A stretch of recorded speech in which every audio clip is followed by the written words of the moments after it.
చెప్పండి.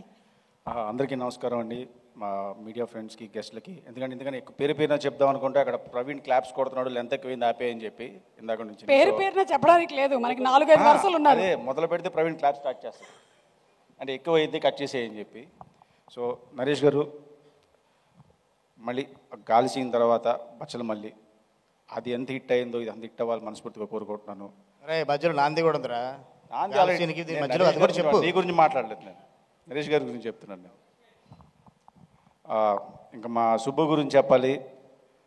సుబ్బు ఇందాక సుమగారు అడిగారు మూర్ఖత్వం మొండితనం అనేది, అది సుబ్బుకి 120 కాదు 1000% ఉంది. ఎందుకంటే నేను ఇంతకుముందు ఎప్పుడు చెప్పలేదు, సుబ్బు బిబ్బిసారా అప్పుడు నాకు రైటింగ్లో చాలా హెల్ప్ చేశాడు.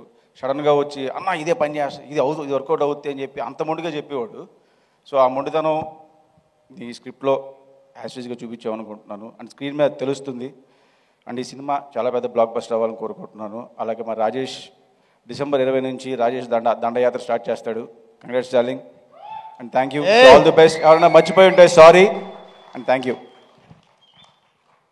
ఎస్, డైరెక్టర్ సుబ్బు గారికి కావాల్సినంత మొండితనం ఉందంటారు. చాలా ఎక్కువ ఉంటుంది. He's married? అక్కడ కన్ఫర్మ్ అంటున్నాడు కాబట్టి కన్ఫర్మే. అయితే మొండితనం ఏం పనికిరాదు. మ్యారేజ్ అయిన తర్వాత ఇంకా ఎక్కువ ఉండాలి. అటు ఎక్కువ ఉంటుంది అంతే. లేదు ఇటే ఎక్కువ ఉండాలి. ఇటే ఎక్కువ ఉందా? సరే అయితే మేము సినిమా రాజీవ్ గారు అదే చెప్పారు నాకు, రాజీవ్ ఉన్నదే చెప్పాడు, మొండితనం ఇటు పక్క ఎక్కువ ఉండాలి. బయట అలా చెప్పుకుంటూ ఉంటారు అంతే. Anyway thank you so much అండి, ఇద్దరికి ధన్యవాదాలు. Thank you.